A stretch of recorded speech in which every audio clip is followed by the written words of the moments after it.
'67 Mustang. The rest of our brake parts and steering components have come in, and today we're going to take a look at the rear brakes and what you have to do to start replacing them,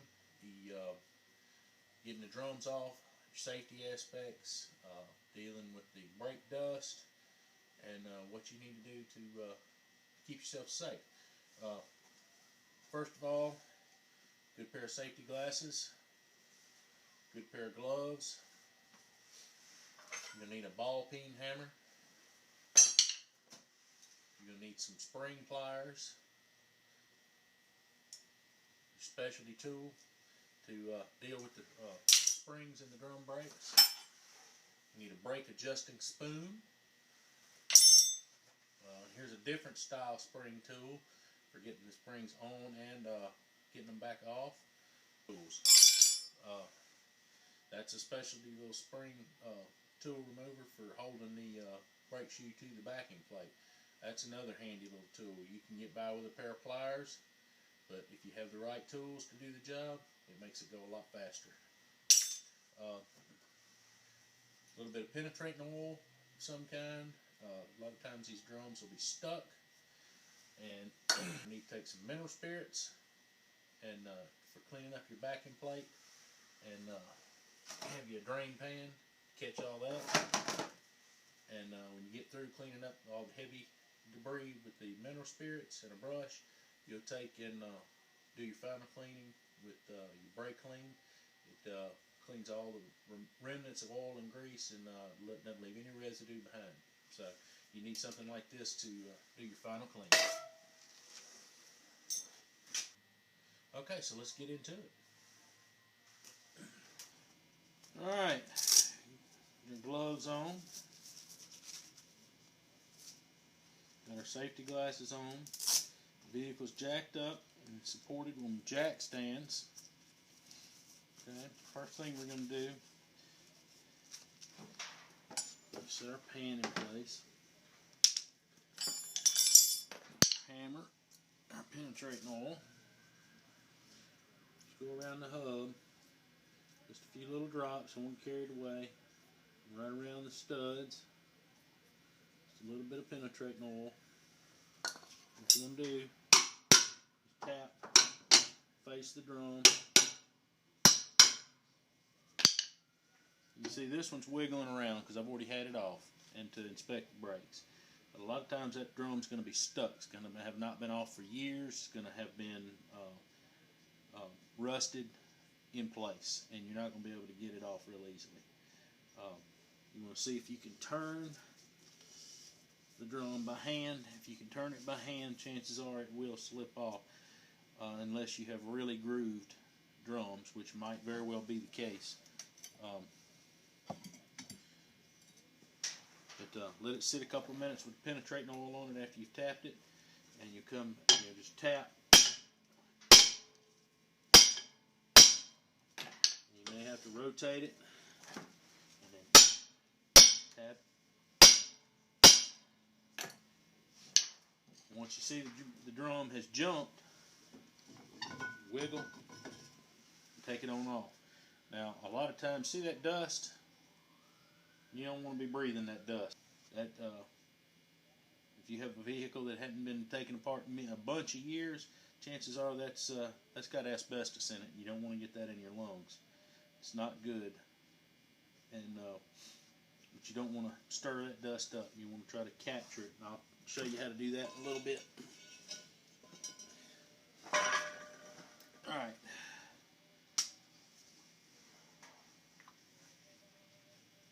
Your brake parts cleaner. Lock your straw in.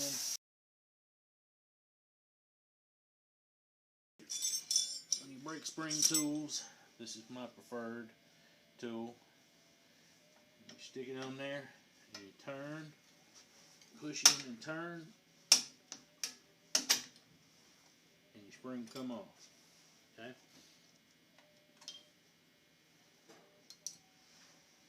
Lay your spring down, and side took it off. Take this side, push in, turn, and And there she comes.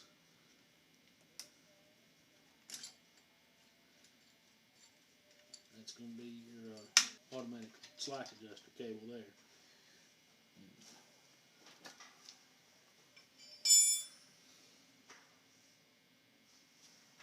Take your backing plate tool, push in, turn. Sometimes you have to hold the little clip on the back. So hang on to it. You'll have parts going across the shop.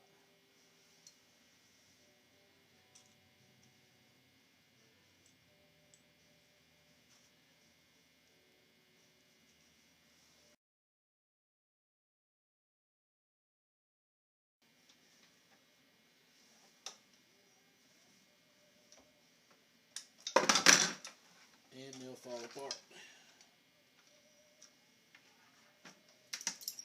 Alright.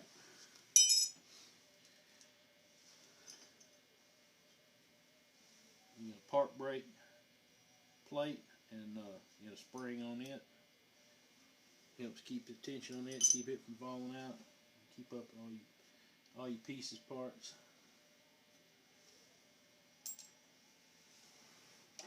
Notice right here,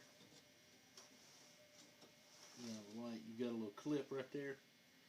Get you a pair of pliers, screwdriver, open that clip up, and it'll slide off. And you can take that shoe off. Should be able to hold it with your thumb and pry it open.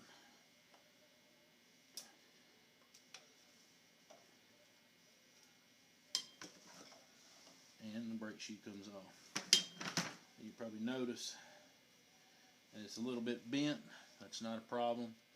You just take and lay it on the floor and knock it back out flat, and because you'll need to be able to put it back on there and take a pair of needle nose and squeeze it back shut.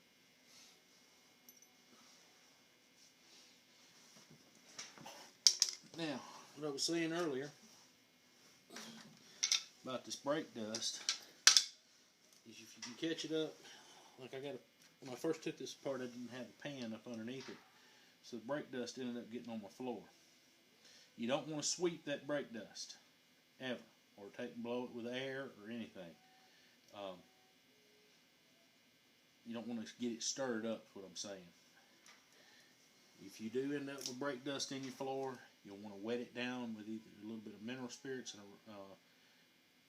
some paper towels, something that you can dispose of. Put it in a plastic bag, close up, and get rid of. You don't want to keep it around. So it's not healthy for you. But you can see that back plate looks kind of grungy. We're going to get some mineral spirits and get that backing plate cleaned up. Pour some out in my pan.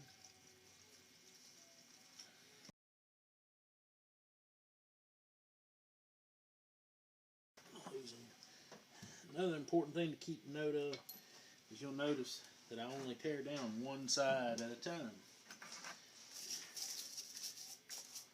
That way, when you start putting all these springs back on,